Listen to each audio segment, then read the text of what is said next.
कान्हा गौशाला अछनेरा का विधायक चौधरी बाबूलाल ने किया उद्घाटन।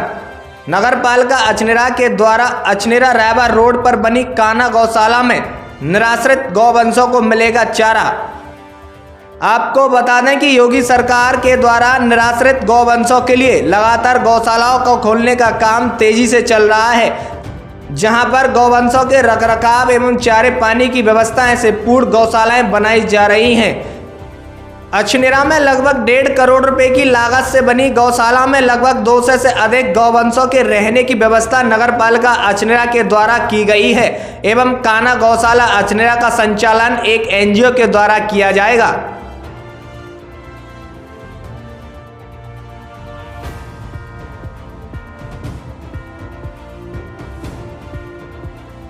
बहुत कुछ कागजों में बता दिया है, संचालक महोदय ने भी बताया है। हमारे फतेहपुर सीकरी में 3 गौशालाएं संचालित हैं, अछनेरा, गोबरा और सामरा। आप देख रहे हैं किसी भी विधानसभा में 3 गौशाला संचालित नहीं होगी। आप लोग खासतौर से किसान बहुत परेशान है गौओं से। प्रधान जी ने हमारे में कोकला वालों ने करीबन 700 गाय पकड़वा करके गौशाला में भिजवाई। माननीय मुख्यमंत्री जी का भी आदेश है कि जो फालतू और पशु घूम रहे हैं उनको पकड़वाने के लिए ब्लॉक के वीडियो को निर्देश है कि कोई भी गाय छुट्टा नहीं रहनी चाहिए जिससे किसानों का नुकसान हो। तमाम मेरे प्रधान साहबान बैठे हैं, सबसे मैं अनुरोध करूंगा कि आप लोग जो हमारे माननीय मुख्यमंत्री जी की मंशा है उसका पूरा करने के लिए आप जितनी भी छुट्टा पशु आपके लिए घूम रहे हैं सबको पकड़वा करके यहाँ गौशाला में भिजवाएंगे तो निश्चित तौर पर हमारे किसान तो आपको दुआएं देंगे ही, और जो गायें हैं वो भी आपको दुआएं देंगी। हर खेत वाला बेचारा डंडा लेके घूमेगा और रात भर दौर से लेकर के डंडा लेकर के अपने खेत की रखवाली करता है, उसको भी बहुत निजात मिलेगी। वैसे उत्तर प्रदेश सरकार ने आदरणीय योगी जी ने जो पहले 30 रुपए गाय के हिसाब से पैसा कम पड़ता था, सब लोगों ने कहा पैसा 30 रुपए से कुछ नहीं होता, उसके बाद उन्होंने 50 रुपए गाय के हिसाब से अब उसके दर बढ़ा दी है। मैं तो आपसे अनुरोध करूंगा, योजना भी है कि आप लोग को भी अगर अपने घर पर रखना चाहे तो आपको भी वो सुविधाएं मिलेगी। और गौशाला में जो कान्हा गौशाला में जो हमें मुरारीलाल ने इसको अपने पट्टे पे लिया है, मैं चाहूँगा आप अगर दिल से गौ माता की सेवा करेंगे निश्चित तौर पर गौ माता आपको आशीर्वाद देगी और ऊपर वाला भी आप लोगों को आशीर्वाद देगा। तो मैं तो यही अनुरोध करूंगा बहन से कि ये अपने मन में से ये निकाल देना कि हम इसमें से धर्म पालन की कोशिश करेंगे। आप सेवा के भाव से लिए है, उसी भाव से इसको संचालित करें। ये तो आपसे कहूँगा, यहाँ जिस मेहनत के साथ हम लोगों ने जमीन पर निकलवाने का काम किया, अभी करीब 35 बीघा जमीन यहाँ बकाया हो रहे हैं जो गौशाला के नाम पे है, गवर्नमेंट के नाम पे है। वहाँ ये साहब आप उसकी पैमाश करा दें, हो सकता है और कबरी हो, उसकी कारपेंटिंग करा दें और एक ट्यूबवेल लगवा दें। तो इससे तो गौशाला जितनी भी गायें आएंगी, आप देख रहे कितना चारा होगा। तमाम ये किसान बैठे हैं, हम भी किसान हैं, इसी से हाथ बचाने की जरूरत आप लोगों को नहीं पड़ेगी। तो मैं तो आपसे यही कहूँगा, आप पहले बाउंड्री कारपेंटिंग करा दें, बोरिंग करा दें, बोरिंग के साथ साथ फिर इसको लेवलिंग करा दें। लेवलिंग में ऊपर खावर जमीन एक सी होगी तो निश्चित तौर पर उसकी पैदावार भी आप लोगों के सामने बहुत अच्छी होगी। मैं इसी लोगों के साथ सब भाइयों से अनुरोध करूँगा कि आप लोग जितना हो सकता हो, जितनी आप लोगों की क्षमता हो, गौ माता ले जाना चाहे या आप लोग यहाँ कोई सहयोग करना चाहे वो आप लोग सहयोग करेंगे तो निश्चित तौर पर गौ माता की आप लोगों का आशीर्वाद मिलेगा। मेरी शब्दों के साथ आप लोगों का बहुत बहुत आभार। आप लोगों ने इतने आज किसान का मतलब पीक समय चल रहा है, रबी की फसल की तैयारी, खरीफ की कटाई, तमाम बाजरे उसके धान की कटाई, कपास की कटाई और उसके बावजूद आलू की बुवाई तैयारी, सरसों की बुवाई, इन सब कामों को छोड़ करके यहाँ आए हैं। उसके लिए आप सभी का बहुत बहुत स्वागत, आपका सम्मान।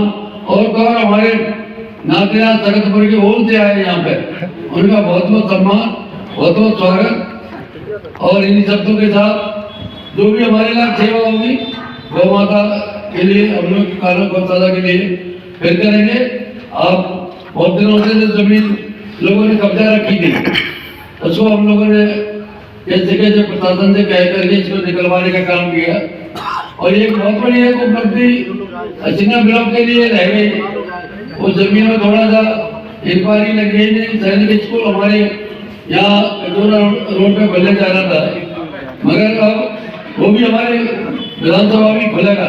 ये पक्का वादा है, नगर सिकरवार में जमीन दिखा दी गई है कि यहाँ से डेवलपमेंट के लिए उसका प्रस्ताव जा चुका है।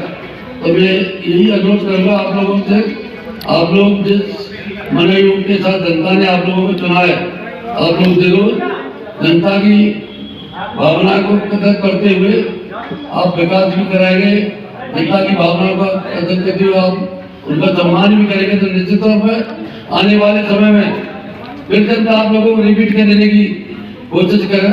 मेरी शब्दों के साथ आपको सबका स्वागत, सम्मान, अभिनंदन। आज काना गौशाला अछनेरा का उद्घाटन किया है, इस मौके पर क्या कहना चाहोगे? जी, मैं तो सब क्षेत्र के लोगों से अनुरोध करूंगा, इस गौशाला का अपना मानते हुए आप लोग इसका सहयोग करेंगे तो निश्चित तौर पर गौशाला बहुत अच्छी ऊंचाइयों पे पहुंचेगी। जैसे सरकार का माननीय मुख्यमंत्री जी के द्वारा जो अनुदान दिया जा रहा है 50 रुपये पर गाय के हिसाब से, वो तो मिलेगा ही। उसके साथ साथ जनता को इसमें सबको सही करना चाहिए, क्योंकि गौ माता की सेवा तो एक सबसे बड़ी सेवा है। इससे गौ माता की आपको दुआएं भी मिलेगी, उसकी सेवा का आपको फल भी मिलेगा। और इतनी ज़मीन यहाँ करीबन 35 बीघा ज़मीन है। ये हिसाब से हम लोगों ने कहा कि इसकी तार फेंसिंग करा के, इसकी पैमाइश करा के और ज़मीन को एक सा करके इसमें बोरिंग करा करके अब पानी की व्यवस्था हो जाएगी तो निश्चित तौर पर इतनी पैदावार चारे की होगी कि कितनी भी गाय आ जाएं तो उसका सबका भरण पोषण आराम से इस ज़मीन में होगा।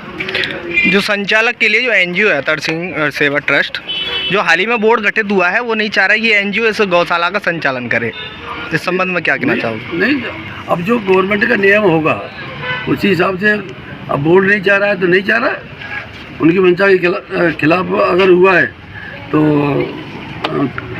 शासन देखे, प्रशासन देखे, उसमें हमें क्या कहना है। इस काना गौशाला में कितनी गायों का प्रस्ताव रखा गया? नहीं, काना गौशाला में तो कितनी आ सकती है, अब 200 हैं और 200 बता रहे हैं। आज काना गौशाला अछनेरा का उद्घाटन किया है, इस संबंध में क्या कहना चाहोगे? देखिए, काना गौशाला की शुरुआत जब जो 2014 से 2019 के बीच में चौधरी बाबूलाल जी सांसद थे, तो इस ज़मीन पर कुछ भूमाफियाओं द्वारा कब्जा करने का प्रयास किया जा रहा था, तो और उन्होंने कब्जा इस पर कर भी लिया था। लेकिन पूर्व मंडल अध्यक्ष हमारे भारतीय जनता पार्टी के मुकेश जी, उनके द्वारा हमारे संज्ञान में लाया गया कि इस तरीके से ये ज़मीन है और ग्राम पंचायत की ज़मीन है, इसको लोग कब्जा कर रहे हैं, सरकारी ज़मीन। तो ये सरकार से लगाई गई और सरकार से लगाने के बाद इस पर संबंधित अधिकारियों के तहसील प्रशासन से कहकर इस पर राजस्व अभिलेखों में नगर पालिका का नाम दर्ज कराया गया। जब नगर पालिका का नाम दर्ज हुआ तब फिर उसके बाद ये काना गौशाला के लिए इसका प्रस्ताव हुआ। तो ज़मीन जब बची तभी ये गौशाला का स्वरूप आया, अगर ज़मीन नहीं होती तो गौशाला आज नहीं होती। तो मैं समझ रहा हूँ कि ये इसी गौशाला की जो शुरुआत है वो 2014 से 19 के बीच में हुई है। आज इसने ये रूप लिया है, तो मैं क्षेत्र की जनता को बधाई देता हूँ। और जिन किसानों को दिक्कत हो रही थी कि उनके खेतों में पशु जा रहे थे, उनसे उनको निजात मिलेगी और यहाँ लाकर वो छोड़ के जाएंगे, तो गाय को भी स्थान मिलेगा और किसान की भी आय जो में दिक्कत आ रही थी वो उसकी ठीक होगी। गौशाला बन के भी तैयार हो गई, उद्घाटन भी आपके कर कमलों द्वारा, विधायक जी के कर कमलों द्वारा हो गया है, लेकिन इस गौशाला का जो संचालक कर रहे हैं, जो एक एनजीओ अतर सिंह सेवा ट्रस्ट, और यहाँ पर नगर पालिका परिषद अछनेरा में जो हाल ही में बोर्ड गठित हुआ है, वो नहीं चाह रहा है, सभासद बंधु नहीं चाह रहे हैं कि इस एनजीओ के द्वारा इस गौशाला का संचालन हो। इस बारे में क्या कहना चाहोगे? देखिए, इस तरीके की जो योजना है उत्तर प्रदेश के यशस्वी मुख्यमंत्री जी योगी आदित्यनाथ जी ने एनजीओ और जो सरकारी संस्थाएं उनको कहीं न कहीं समाज की मुख्य धारा में शामिल करने के लिए उनको इसमें लगाया गया है। तो जिन लोगों के जिलाधिकारी के विवेक पर निर्भर करता है, वो एनजीओ को गौशालाएं संचालित करने के लिए दे रहे हैं, और जिनका संचालन अच्छा होगा उनको कंटिन्यू करेंगे, जिनका संचालन ठीक नहीं होगा उनसे गौशालाएं वापस ले लीजिए। ऐसा नहीं है कि एक बार हमने दे दिया तो वो परमानेंट कोई पट्टा हो गया है, ऐसा नहीं है। सरकार का ध्यान बिल्कुल बखूबी इन चीज़ों पर है कि कहीं कोई ऐसी स्थिति ना आए कि कोई आदमी ये कहे कि साहब ये तो मेरा है। तो बोर्ड को इस पर कोई ज़्यादा वो करने की ज़रूरत नहीं है, क्योंकि बोर्ड का अगर संचालन करेगा इसका तो बोर्ड के बाद अतिरिक्त आय खर्चा बढ़ेगा, नगर पालिका को संचालन करने का खर्चा बढ़ेगा, कर्मचारियों का खर्चा बढ़ेगा, और बहुत सारे खर्चे आएंगे। तो इसको एनजीओ वहन करेगा और एनजीओ को ही इसको चलाना है। जब एनजीओ चलाएगा, एनजीओ इसको वहन करेगा, तो उसका खर्चा भी एनजीओ लेगा और उसकी आय भी एनजीओ लेगा। तो कहीं न कहीं से, और जिन लोगों को जो दानदाता इसमें अपना जो भी देंगे, चाहे भूसा दें, चारा दें, जो भी देंगे, उनको जो यहाँ से दूध होगा वो उनके लिए भिजवाने का काम भी गौशाला के संचालक महोदय करेंगे। अगर आपको ये खबर अच्छी लगी है तो इसे लाइक कर शेयर जरूर करें, और अभी तक आपने इस चैनल को सब्सक्राइब नहीं किया है तो चैनल को सब्सक्राइब कर बेल आइकन जरूर से दबाएं।